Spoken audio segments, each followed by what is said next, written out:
ডিয়ারিং লাভার 2014 কামাল হোসেন কিবরিয়া লিপুর আছে নিবেদিত এবং মোশাররফ হোসেন তুলার প্রযোজিত এবং বদিউল আলম খোকনের চিত্রনাট্য পরিচালনায় আলী আকরাম শুভ সঙ্গীতে মাসুম বাবুলের নৃত্য পরিচালনায় আরমানের ফাইটিং দৃশ্যই জিন্নাত হোসেন জিন্নার সম্পাদনায় এবং সিনেমাটা অভিনয় করেছেন শাকিব খান, অপু বিশ্বাস, তারপরে হলো প্রবীর মিত্র, রেহেনা জলিল, ইলিয়াস কুবরা, তানু পান্ডে, ববি, চিকন আলী, রতন এবং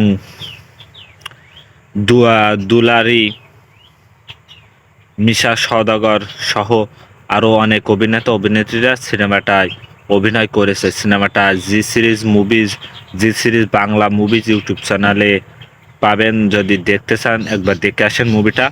অসাধারণ একটা গল্পের মুভি। তা সিনেমাটা শুরু হয় একটা গাড়ি যাচ্ছে, সেদিকে মোটরসাইকেল দিয়ে দৌড়ছে শাকিব খান। তারপরে সেই গাড়িকে ওরা নিয়ে এসে সেই বস্তির মানুষের পানি দিচ্ছে। ওদিকে কোনো কারণে একটা মানুষের খাবার দিচ্ছে, কোনো এক ঝামেলা হচ্ছে। সাকিবকে তাদের হাতে দেখছে যে ঘটনা কি। ওই যে তারপরে একদিন যে ওই পানির প্রথম দিন যে পানি নিয়ে এসেছিল, ওর জন্য ভিলেনদের মারতে এসেছে, তখন সাকিব খান, চিকন আলী, রতন, যারা অভিনেতা অভিনেত্রীতে ছিল বন্ধু বান্ধব সবাই গিয়ে ওর সাথে মারামারি করে পরবর্তীতে পুলিশ একদিন এসে বলছে এখানে মারামারি করিয়েছে কিরা, তা মানুষ বলছে রাজা। তারপর প্রবীর মিত্র হিসেবে বলছে রোকেয়া ভিলাই পাবেন, রাজা বাজারের রাজা এরকম বলেছে। তারপরে বাড়ি চলে গিয়েছে, গিয়ে দেখে প্রবীর মিত্র বলছে আপনি, বলছে হ্যাঁ ও আমার ছেলে, দেখেন গে ঘরের মধ্যে আছে। তারপর ওর ছোট ভাই সাকিব খানের, সে আছে মিষ্টি খাচ্ছে। পুলিশে বলছে এই তুই এখানে কি করছিস, বলছে আমি আছে মিষ্টি খাচ্ছে। বলছে বাড়িতেও মিষ্টি খালিও চোর ধরবেন আপনারা এমন এভাবে বলিস। তারপরে গিয়ে দেখে সাকিব খান ঘুমিয়ে আছে। তারপরে ওর বলা বলি করে ধরে নিয়ে গিয়েছে। পরবর্তী তোর বন্ধু বান্ধবদের পুলিশি মারছে। ওদিকে আছে সাকিব খানের মা গিয়ে ওর সুইডে নিয়ে এসে ওরা খাবার দিয়েছে। তোর ভাই বলছে তুই যেতে পারিস না, এইভাবে বলে। তার প্রবীর মিত্র বলছে সুইডেন, বলছে আমার আছে। তারপর ওর বন্ধু বান্ধবকে দেখা করে গিয়ে একটা আইটেম গান হবে, গানটা পরে মদ ভদ খেয়ে চলে আসবে। ওদিকে ওর মোটর সাইকেলটা ওই ওখানতে হেরে থইবে, একজনে নেবে। পরবর্তীতে মদবদ পরে ও বাড়িতে চলে যায়, এক মাজারিকে বসে থাকে। অপু বিশ্বাস কি একটা করতে গিয়ে ও দেখে ফেলে, দেখে সেই চোরের কাছ থেকে পুলিশ নিয়ে নেয়। তারপর বন্ধু বান্ধবের কাছে ঘোরাঘুরি করতে গিয়ে এবার এক সিনেমা হলে একটা মহিলাদের মেয়ে মানে অপু বিশ্বাসের সাথে ভিলেনরা টিস করছে। সেই সময় ও গিয়ে মারতে মানে ওদের সাথে মারামারি করতে, পরে মিশা সওদাগর এসে ওদের মেরে বলে এটা আমার বোন, যে চোখ পালবে সে চোখ তুলে নেবে। তার পরবর্তী সাকিব খান পরের দিন ওই মিশা সওদাগর বাড়ি গিয়েছে, গিয়ে গাটর বলছে আমি ওর বোনকে ভালোবাসি, আমি যাব। সাকিব ও মিশা সওদাগর ডাকলে, ডেকে ওর নিয়ে আসলে, নিয়ে এসে বলছে আগে আমি কোনো কথাবার্তা ভালো বলবো না, মারামারিও করবো না, আপনি এখানে কি চাও। বলছে আমি আপনার বোনকে ভালোবাসি। ও মানে বন্দুক ফন্দুক রেগে একদম। তার পরবর্তীতে অপু বিশ্বাস অনেকবার কল দিয়েছে, বলার পরে ও ছেলে চলে গেছে। পরের দিন আবার একদিন ওর বোনদেরকে মাছ ফাছ রেঁধে খাওয়াছে, ভাইয়ের সাথে আড্ডা ফাড্ডা করছে বলছে। তারপর সাকিব খান মিস কল দেয়। পরবর্তীতে মিশার সাথে কল দিয়ে বলছে আপনার বোনকে আমি ভালোবাসি। ওই যে তার বর্তীতে তার বর্তমানে সাকিব খান একদিন অপু বিশ্বাসের সাথে দেখা করেছে। দেখা করে অনেক দিন মানে দেখা সাক্ষাৎ করছে, কিন্তু অপু বিশ্বাস কোনো মিল তাদের মধ্যে গানও আছে। তারপরে ওই যে ওদের দুই তিনজনের মিল মাহব্বত অনেক কয়েকদিন হলো, কিন্তু মেলছে না। পরে একদিন কি একটা স্বর্ণ ফেলে দিয়েছে, বলছে তাও নাই। পরবর্তীতে আমার যদি খুঁজে পাও তাহলে আমি তোমাকে ভালোবাসি।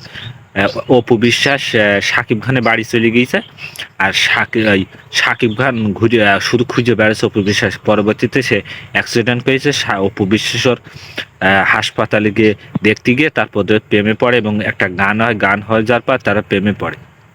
এইভাবে এইভাবে গল্পটা আগাতে থাকে। তখনই ওদের প্রেমে পড়ে যায়। ওদিকে মিশা সওদাগর শুনে ওর বোনকে আছে, বোনের সাথে কি ঝগড়াঝাঁকড়ি করছে। ওদিকে সাকিব খানেরকে ও আছে দেখবেন ও টেকা দেয়, টেকা দিয়ে বলে আমরা টাকা মানে কিছু করার পরে বলছে এত টাকা দিলে আমি আপনার বোনকে ছেড়ে দেবো। আচ্ছা ছেড়ে দেবো। টাকা নিলে নেওয়ার পরে অপু বিশ্বাস বলছে তোর বয়ফ্রেন্ড তো তোর আছে ছেড়ে চলে গিয়েছে, তো আমার কাছ থেকে টাকা নেই। বলছে আমি বিশ্বাস করি না। তার পরবর্তীতে গিয়ে ওর সাথে কথাবার্তা বলে বলছে না আমি মিথ্যা কথা, আমি কোনো টাকা নিই। পরবর্তীতে গিয়ে আবারও টাকা নিয়েছে। টাকা নিয়ে পরবর্তীতে বলছে এবার অপু বিশ্বাস বিশ্বাস করে ফেলেছে যে ও টাকা নিয়েছে। বলে আমরা বিয়ে করছি মানে ওইটা পরের কথা। তার পরবর্তী ও টাকা নিয়ে ফ্যাক্টরির একটা ঝামেলা হলো, ইলিয়াস কুবরাদের সাথে মারামারি হলো। তার পরবর্তীতে ওই যে টাকা পয়সা নিয়েছে ওই টাকা পয়সা ও বাড়ি নিয়ে এসে ওর বাপ মার দেখাচ্ছে। তোর বাপ মারা ওর বাড়িতে তৈরি বলছে তুই ভালোবাসার জন্য এই কাজ করতে, ভালোবাসা বিক্রি করে পারে। ওর বন্ধু বান্ধব দিয়েও একটা বড় আছে বিল্ডিং ফিল্ডিং করেছে, ওগুলোর ভাই ওদের সবাই দিয়েছে, বলেছে এগুলো আপনারা থাকবেন। ওদিকে কর্পোরেশনের লোকজন এসে মিশা সওদাগর যত যে জায়গায় জিনিসপত্র কিনছে সেই জায়গায় সাকিবকে হামলা করছে। টাকা মানে নিয়ে নিয়েছে। ওদিকে বলছে ওই যে ওইটা আমার বাপের জমি, কিভাবে তুই নিবি। তার পরবর্তীতে সাকিব খান একদিন মানে উপবিশ্বাস বলে আমাদের বিয়ে হয়েছে, কাবির নামা আছে। তার পরবর্তীতে ইলিয়াস কুবরাদি ওর মেরে ওই সেই কবির নামায় সই করে নেয়। সই করার পর তার পরবর্তীতে বলে না এটা আমি বিশ্বাস করি না। একদিন অফিসে গিয়ে বললে না এটা মিথ্যা কথা, আমাদের মানে ধরে পরবর্তীতে ওর ছেলে ফেলে খুঁজে অপু বিশ্বাসের বিয়ে দেবে। তখনই সাকিব খান ভিলেনদের সাথে মারামারি করে ওখানে যায়, গিয়ে সম্পূর্ণ ঘটনা বলে যে আমরা এইভাবে নয়, তোমার ভাই আমার সাথে 2 নম্বরই কাজ, মানে নানান কথা বলে দুইজনে মিলে যায় এবং ছবিটা শেষ হয়। তা আমি যতটুকু বলবো তার চাইতে আপনারা যদি জি সিরিজ মুভিজ ইউটিউব চ্যানেলে দেখে আসতে পারেন আরও বেটার হবে। কারণ মুভিতে একটা ছেলে প্রথম থেকে মানুষকে ভালোবাসতো, কিন্তু ও কিন্তু অনেক বাপ মারা ওর প্রবীণ মিত্রর ভালোবাসে না। এইভাবে ও যে ও 2 নম্বরকারী মানুষের সাথে ভণ্ডামি করে। ওদিকে অপু বিশ্বাসের সাথে কীভাবে মিশা সওদাগরকে বলে ওর সাথে প্রেমে পড়লো, প্রেমে পড়ে সাহায্যে মিশা পরে প্রেম পরীক্ষিত করলে করে টাকা পয়সা নিয়ে সে বড় লোক হলো। এই একটা গল্পের মুভি 2 ঘন্টা 43 মিনিটের একটা মুভি। তা অবশ্যই বলবো যদি ভালো লাগে থাকে জি সিরিজ মুভিজ ইউটিউব চ্যানেলে আছে, দেখে আসতে পারেন। অসাধারণ গল্পের মুভি এবং বদিউল আলম খোকনের পরিচালনায় 2014 একটা ব্যবসা সফল মুভি আছে ডেয়ারিং লাভার।